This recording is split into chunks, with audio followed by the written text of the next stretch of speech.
Assalamualaikum warahmatullahi wabarakatuh. Pagi ini saya, YNS dan tim akan berangkat menuju pengajian atau lebih tepatnya majelis taklim di wilayah Gunung Putri. Hari ini pembukaan pertama kali mereka untuk majelis taklim. Nah, kita akan hadiri acara mereka hari ini di Gunung Putri. Ikutin kita sampai ke tempatnya ya.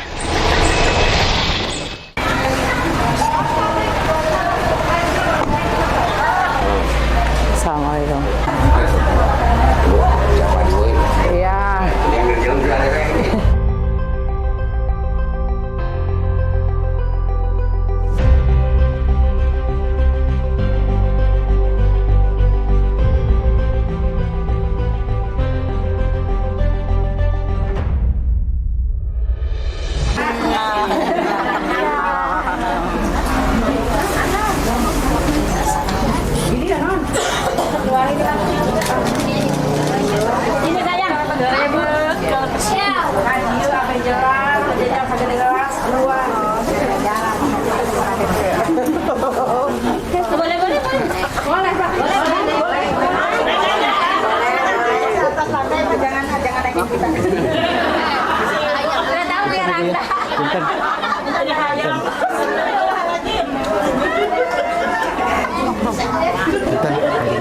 Tamunya kan sedih ya, laki.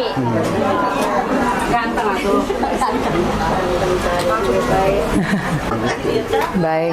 Assalamualaikum warahmatullahi wabarakatuh. Mungkin yang terhormat Ketua Majelis Taklim ya, atau perkumpulannya, dan ibu-ibu semua yang saya cintai, yang saya sayangi, terima kasih, hatur nuhun. Saya dikasih kesempatan buat silaturahmi halal bihalal karena masih dalam suasana Idul Fitri ya. Iya. Jadi beberapa waktu yang lalu saya sempat bicara dengan Pak Haji siapa? Abah? Haji Boim, iya. Jadi dalam salah satu program yayasan saya itu ada program pemberdayaan perempuan melalui ibu-ibu majelis taklim. Jadi seperti saya tanyakan Haji Boim, izin Abah, apakah ibu-ibu perkumpulan majelis taklim ini sudah punya ID belum? Belum katanya. Padahal di pemerintah itu banyak program pemberdayaan perempuan yang bisa diserap melalui ibu-ibu majelis taklim. Tujuan dari yayasan kami itu adalah salah satu menjadikan ibu-ibu atau perempuan itu cerdas dan tangguh, mandiri secara ekonomi. Mandiri secara ekonomi bukan berarti buat kita mengalahkan laki-laki, tidak. Tetapi zaman sekarang kalau toh cuman satu yang berpenghasilan itu sulit. Nah, di kami itu banyak jalan keluarnya. Cuman untuk menjemput program pemerintah itu harus ada ID. Ibaratnya ada legalitas hukumnya. Itu yang akan kami bantu jika ibu-ibu semua berkenan. Sehingga dari ID itu bisa per satu majelis taklim itu misalkan 100 orang berarti 4 kelompok. Nah, 4 kelompok itu dibuatkanlah kegiatan yang nantinya menghasilkan atau dibikinkan koperasi sehingga bisa menghasilkan. Nah, nanti lewat itu pun kami punya berbagai program seperti baksos ataupun pelatihan yang bekerja sama langsung dengan Kementerian Tenaga Kerja. Iya. Jadi harapan kami selain kita itu berkumpul untuk beribadah, kita pun berkumpul untuk saling menguatkan, mencari solusi untuk di bidang ekonomi tadi. Mungkin itu dari kami, beberapa hal yang mungkin nanti insya Allah siapa ketuanya yang misalkan mau bergabung ke yayasan kita, nah itu kita cuma bantu, kita nggak ikut serta dalam pengurusan bagaimana siapa menjadi ketua, bagaimana, tidak. Kami tidak ikut campur di situ.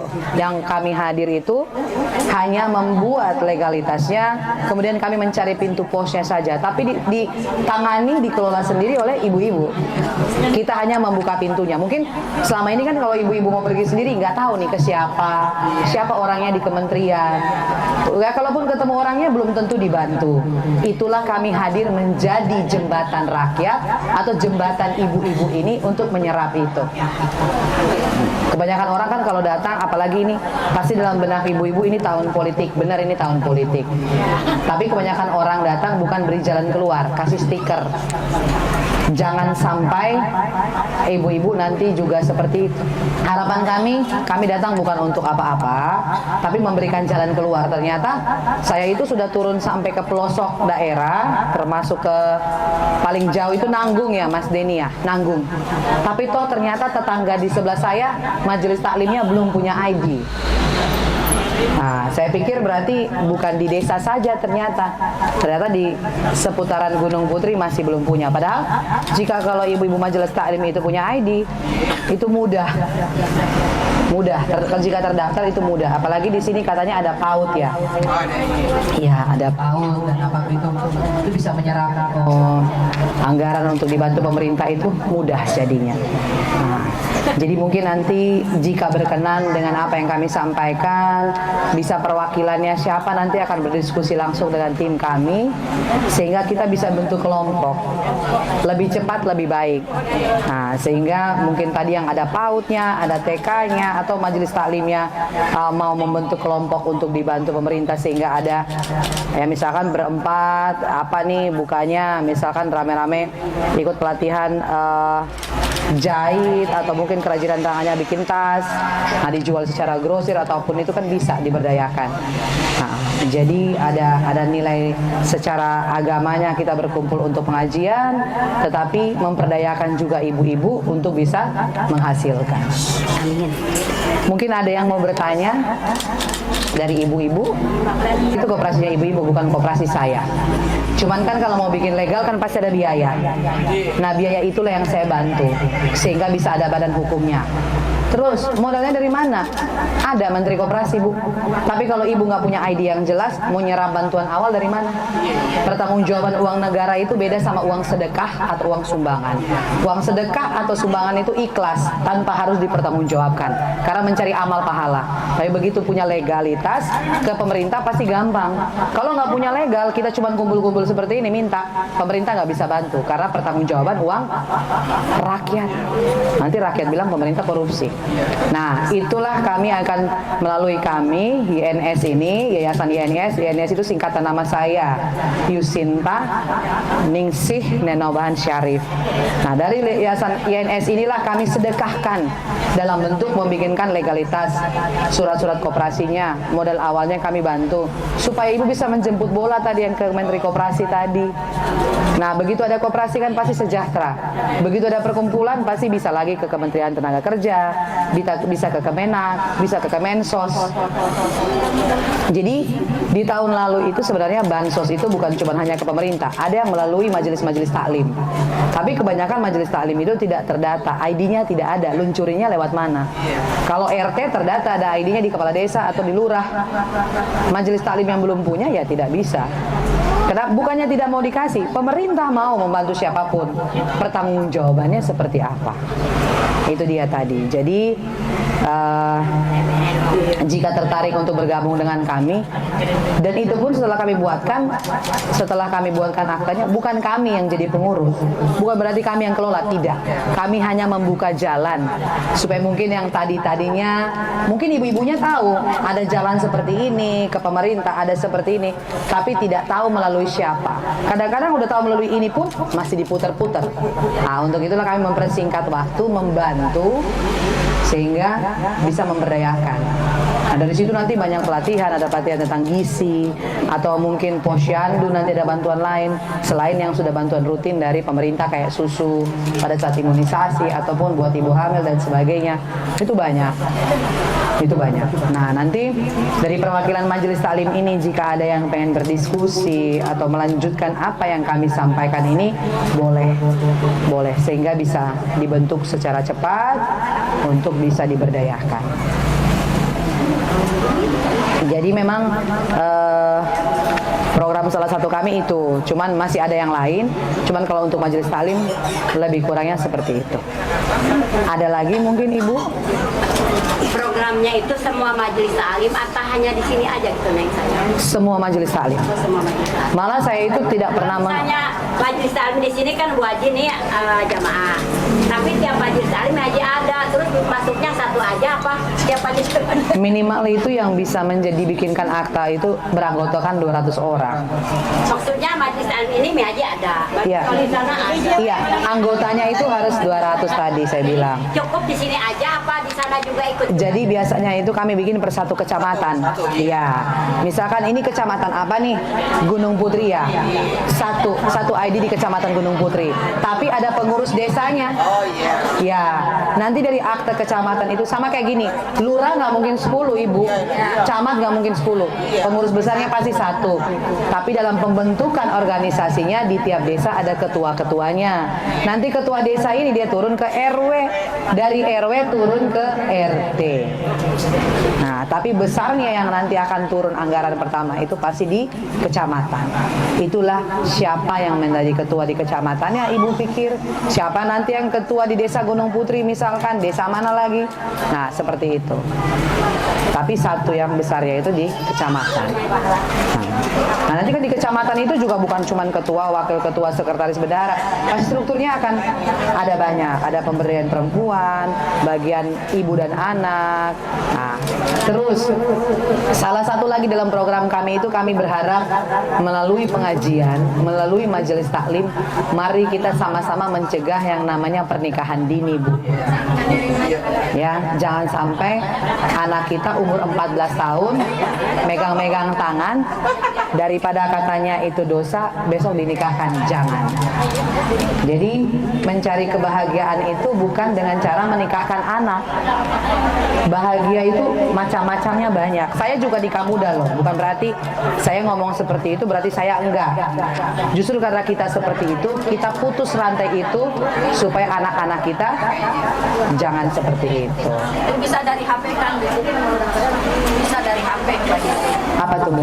Iya, karena dari HP itu. Iya, HP itu pengaruhnya sekarang tuh luar biasa. Ini maaf ya, cucu saya SMP. Cucu saya SMP kelas 3. Terus maaf Pak, berarti ada temannya hamil 4 bulan, langsung ketahuan 1 minggu itu. Nah, memang HP itu sekarang luar biasa kekuatan HP. Sebenarnya kalau saya, anak-anak jangan dilarang pakai HP. Justru pada saat, cuman batasi waktunya. Nah, tergantung anaknya. Karena kalaupun kita larang, dia nyari tahu sendiri, lebih berbahaya. Untuk koperasinya kan nanti dikasih modal dari sana. Kita itu apa seperti simpan pinjam itu SP, bentuknya SP apa gimana gitu. Simpan. Iya, jadi bisa juga dalam berbentuk simpan pinjam, bisa juga hanya dalam berbentuk yayasan majelis. Jadi bisa koperasi, bisa yayasan, terserah ibunya. Nah, dari 25 orang ini kalau bentuknya yayasan, itu kan akan diberdayakan kemudian dikasih modal awal. Kalau koperasi, biasanya itu simpan pinjam modal awal dari mereka tapi tidak begitu besar.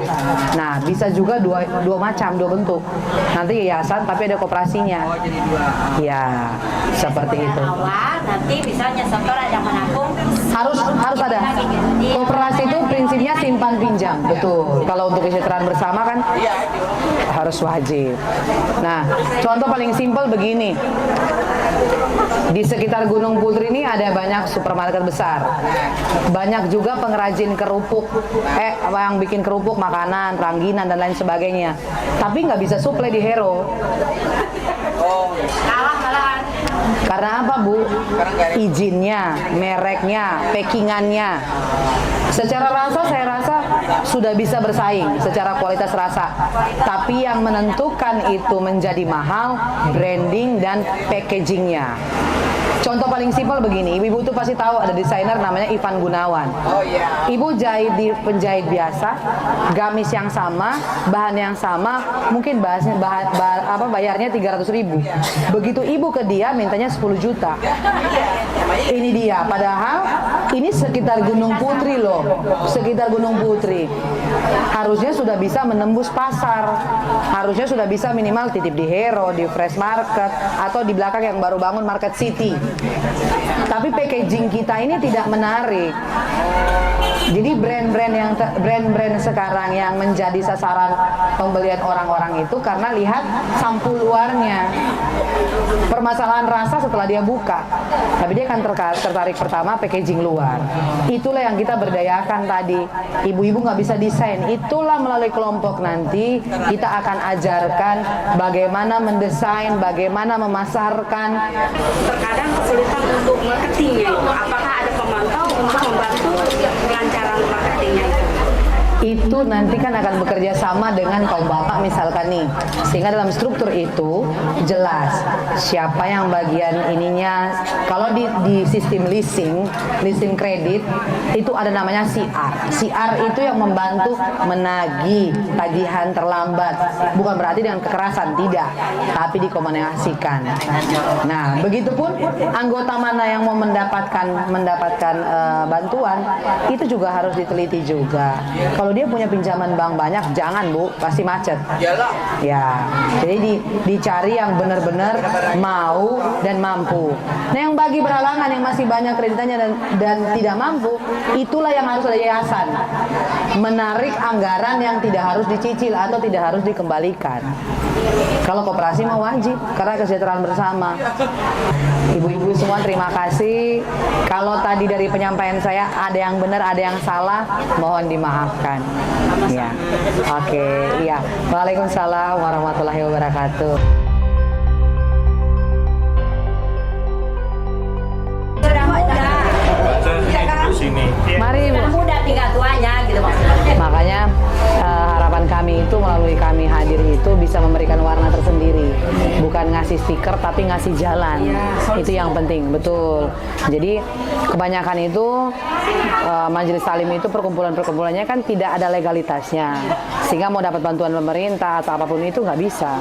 Nah, makanya, nah itu dia kami hadir untuk bagaimana jalannya kemana, bagaimana caranya, administrasinya apa saja, nah, sehingga bisa. Maksud tujuannya. Iya, betul.